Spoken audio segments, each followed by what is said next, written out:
Hey everyone, welcome back. ये वांगशन fan fiction है। Always you my love. ये उसका पार्ट 10 है। प्रीवियस पार्ट की लिंक डिस्क्रिप्शन में है, आप वहाँ पे चेक कर सकते हो। तो चलिए बिना देरी के शुरू करते हैं। अपने फादर को ऐसा मरते देख विंग एकदम से पूरी तरह से टूट जाता है। साथ ही में उसकी मदर, जो कि ज़मीन पर गिरी हुई थी, उनकी हालत भी काफ़ी ज़्यादा ख़राब हो जाती है। ये देखकर विंग अपना कंट्रोल खोने लगता है और वो फॉलन एंजल पर हमला करना स्टार्ट कर देता है। फॉलन एंजल बोलती है, ओह, अगर तुम ऐसे नहीं मानोगे तो मेरे पास और भी रास्ते हैं। उसके बाद फॉलन एंजल वहाँ पर एक ब्लैक टोर्नेडो बनाती है और वो बोलती है, इससे बेशक पूरी दुनिया को तबाह ना किया जा सके, लेकिन ये इतनी भयंकर तबाही तो ला सकता है जिससे काफ़ी कुछ तबाह किया जा सके। और अगर तुम्हें लगता है कि तुम किसी को बचा सकते हो तो बचा लो, लेकिन ज़रा शुरुआत अपने आप से भी कर लेना। विंग, जिसका ऑरा चेंज होकर डार्क हो रहा था, साथ ही में उसके आसपास काला धुआं इकट्ठा हो रहा था।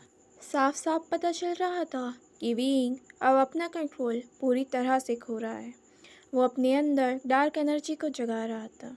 अगर विंग अपने आप को कंट्रोल करने के भी ट्राई करता तो कैसे करता। उसके सामने इतनी सारी चीज़ें हो रही थी जो कि उसका कंट्रोल खोलने के लिए काफ़ी थी।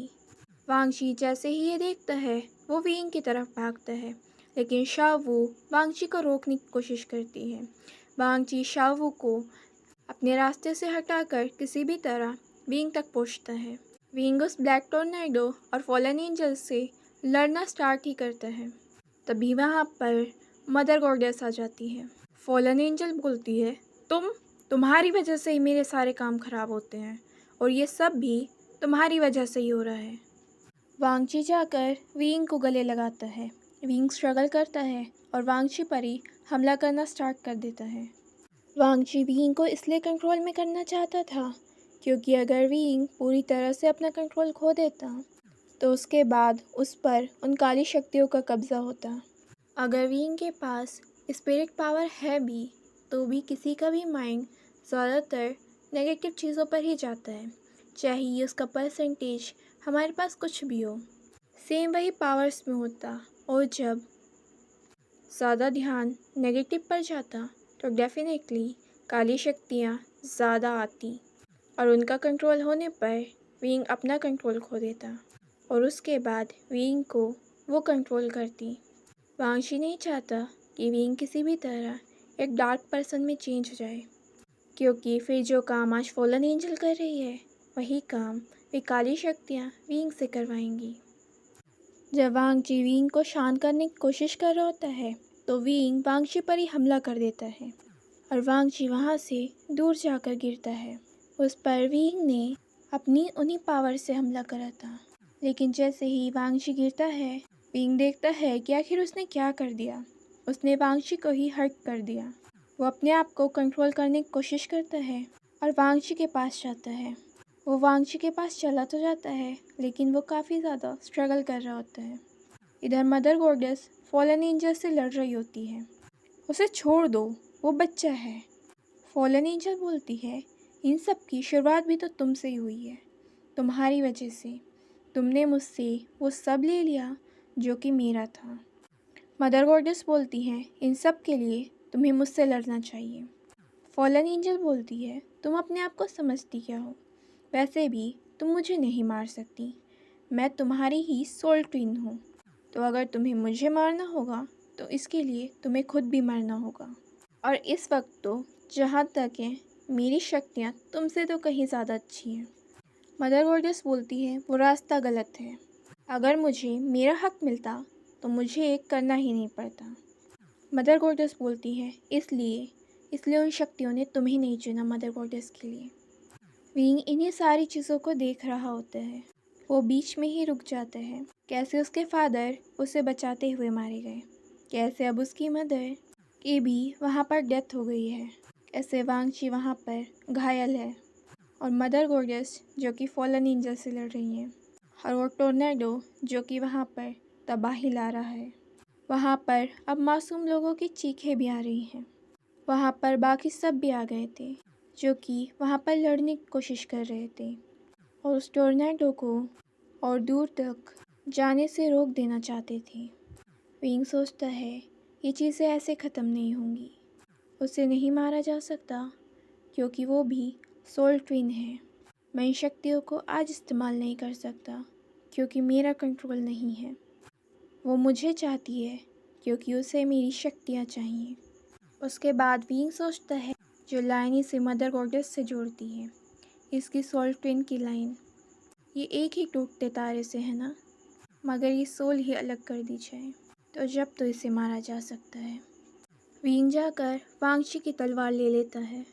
वांगशी बोलता है क्या कर रहे हो विंग? विंग वांगशी की तरफ एक पेनफुल स्माइल करता है। इस स्पिरिचुअल realm में हमें लाइफ देना सिखाते हैं ना, तो आज मैं अपनी लाइफ देकर काफ़ी लोगों की लाइफ बचाना चाहता हूँ। ये कहते ही विंग वहाँ से चला जाता है। वांगशी उसके पीछे आता है उसे रोकने के लिए, लेकिन विंग अपने और वांगशी के बीच एक ट्रांसपेरेंट वॉल क्रिएट कर देता है। नहीं, आज नहीं। विंग बोलता है मैं तुम्हारा ही सन हूँ ना, तो तुम्हारा हिस्सा तो मैं भी हूँ। उसके बाद विंग उस तलवार को लेकर खुद को ही स्टैब कर देता है। जब वो तलवार विंग के ब्लड में हो जाती है तो विंग उसी से ही उस टोर्नेडो पर हमला करता है। उसकी पावर को वहीं पर ख़त्म करने की कोशिश करता है और अपनी सारी पावर्स को एक साथ बुलाने की कोशिश करता है। विंग वहाँ पर अपनी बॉडी का सेक्रीफाइस कर देता है।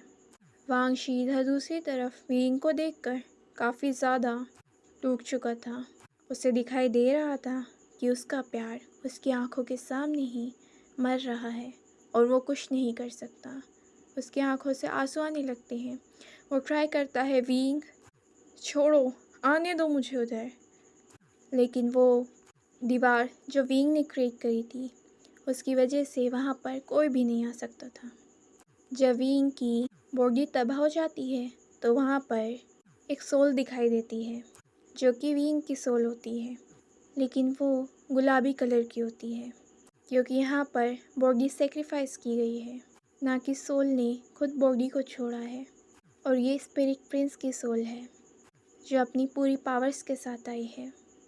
विंग अपनी उस पावर को फॉलन एंजल के अंदर भेजता है और उसके अंदर से उसकी एनर्जी ड्रेन करने लगता है।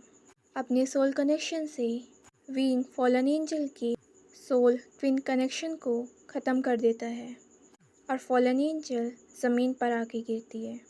फॉलन एंजल चिल्लाती है ऐसा कैसे हो सकता है? विंग स्माइल करता है अब तो हो गया। फॉलन एंजल बोलती है तो तुम्हें लगता है कि तुम मुझे मार पाओगे? विंग बोलता है शायद इस जन्म नहीं, लेकिन अब जो जन्म लूँगा मैं तुम्हारी मौत बनकर आऊँगा। मैं खुद को तुम्हारे साथ कनेक्ट करता हूँ। कुछ भी हो जाए तुम्हारे मरने का कारण मैं ही बनूँगा। तुमने मुझसे मेरा सब कुछ ले लिया। मेरे उस बदले की आग में तुम्हें जलना होगा। मेरा जन्म ही तुम्हारी मौत निर्धारित करेगा। विंग जैसे जैसे ये चीज़ें बोल रहा था वैसे वैसे उसकी सोल अब धीरे धीरे गायब होने लगी थी। उसने जो दीवार बनाई थी वो हट जाती है। वांगशी विंग की तरफ भागता है।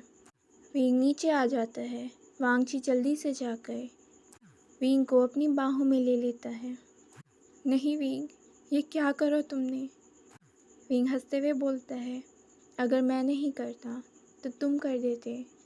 मुझे पता है, मुझे बचाने के लिए तुम खुद की जान दे देते। देखो वांगशी, मैं बुरा नहीं बना। मैंने उन्हें खुद को कंट्रोल करने नहीं दिया। मैं वैसा नहीं हूँ जैसी फॉलन एंजल है। मैं अलग हूँ। वांगशी उसे चुप कराते हुए बोलता है हाँ तुम अलग हो, पर ये सब क्यों?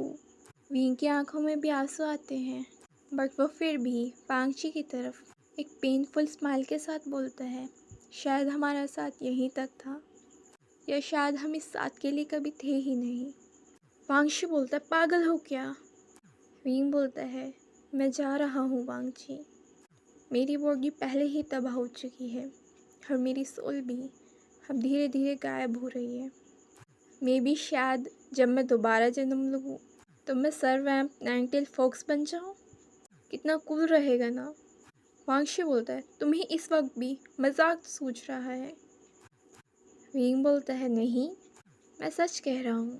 कहते हैं ना, जो सोचा जाता है, जो कहा जाता है, जिसके लिए हम तैयार हो, उसे यूनिवर्स हमारे लिए हकीकत कर देता है। शायद अब नहीं, लेकिन जब उस हकीकत में मैं हमेशा तुम्हारे साथ रहूं। I am sorry. विंग रोते हुए बोलता है, मेरे सपने तुम थे वांगची, मेरी दुनिया तुम बने। बेशक मैं एक बच्चा था, लेकिन फीलिंग हकीकत थी, जिन्हें शायद मैं उस वक्त ठीक से नहीं, लेकिन आज पूरी तरह से समझता हूँ। वो प्यार जब भी सच्चा था, और मैं आज भी तुमसे उतनी ही सच्चाई से प्यार करता हूँ। मुझे भूल जाओगे क्या, या फिर याद रहूँगा तुम्हें मैं प्रॉमिस करता हूँ वांगची। वांगची, अगर मेरा दोबारा जन्म हुआ, तो उस जन्म में मैं अच्छी तरह से तुम्हारे साथ तुम्हारा होना चाहूँगा। और विंग की सोल पूरी तरह से गायब हो जाती है। वहाँ पर म्यानम्या, युआन, जिनलिंग और जिंगे भी ये सब देख रहे थे। किसी ने नहीं सोचा था कि चीज़ें इस तरह से भी हो जाएंगी। जैसे ही विंग की सोल गायब होती है, वैसे ही वांगशी एकदम पागल सा हो जाता है। उसे इस चीज़ पर विश्वास ही नहीं हो रहा था कि विंग अब नहीं रहा।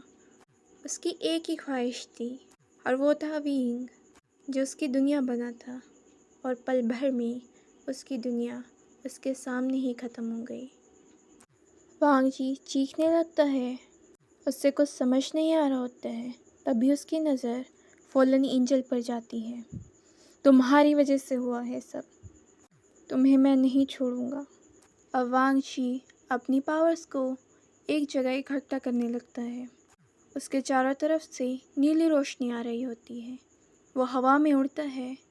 शावू वांगशी की तरफ भागती है, क्योंकि उसे समझ आ गया था कि वांगशी क्या करने वाला है। शावू बोलती है, प्रिंस नहीं, ऐसा मत करो। जिंगे भी अपने ब्रदर की तरफ जाता है। नहीं ब्रदर, प्लीज़ ऐसा मत कीजिए। लेकिन वांगशी अपनी बॉडी का सेक्रीफाइस कर देता है, और वो अपनी पावर्स को अपनी सोल के अंदर बुलाता है, और वो उससे फॉलन एंजल पर हमला करता है। मदर गॉडेस बोलती हैं, वांगशी, तुम इसे नहीं मार पाओगे।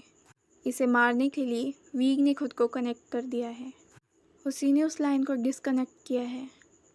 वांगशी बोलता है, मार नहीं सकता, लेकिन उसकी पावर्स तो ख़त्म कर सकता हूँ ना। अब उसके पास ऐसी कोई भी शक्ति नहीं है जो कि उसे उसकी पावर्स को हमसे ख़त्म करने से रोक सके। और वो फॉलन एंजल की बॉडी में अपनी एनर्जी ट्रांसफ़र करता है। फॉलन एंजल को फील हो रहा था कि मानो उसकी पूरी बॉडी जल रही हो। उसके चीखने और चिल्लाने की आवाज़ें वहाँ पर चारों तरफ गूंजने लगती हैं। जिंगे अपने ब्रदर को ऐसे देखते ही रोने लगता है।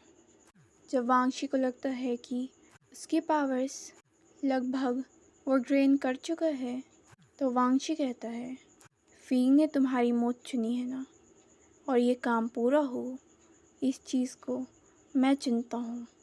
वींग नहीं तो मुझे भी ये लाइफ नहीं चाहिए।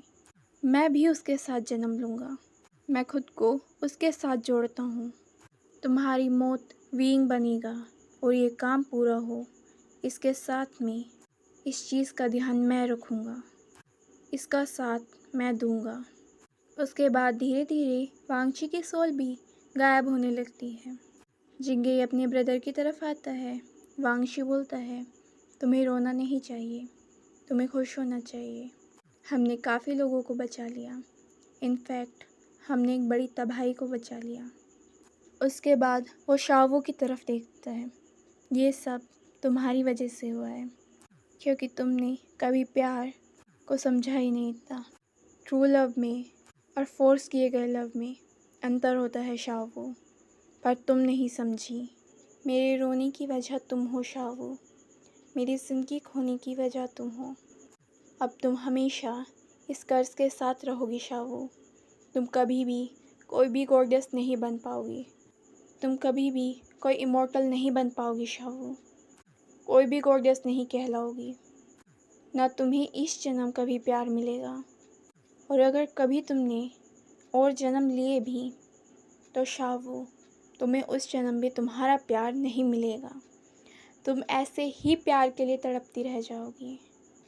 तुम सिर्फ अकेली रहोगी, सिर्फ अकेली। और वांग जी अपनी आंखें बंद कर लेता है और वो पूरी तरह से ही यहाँ से गायब होने का इंतज़ार करता है। वांग जी लास्ट में सोचता है, काश ऐसा हो पाए कि तुम सही में सर्वैम्प नाइटिंगेल फॉक्स बन पाओ, जो तुम्हारी इच्छा थी, और मैं तुम्हारा डेमोनिक अल्फ़ा के रूप में जन्म लूँ और हमेशा हम साथ रहें। मैं तुम्हें ढूंढ लूँगा विंग, चाहे हम कितने भी दूर होंगे, और तुम सिर्फ मेरे रहोगे। तो गाइस, आज के लिए बस इतना ही। अगर आपको ये पार्ट पसंद आया है तो प्लीज़ वीडियो को लाइक कर दीजिए, और चैनल नहीं किया सब्सक्राइब तो प्लीज़ कर लीजिए। Thank you.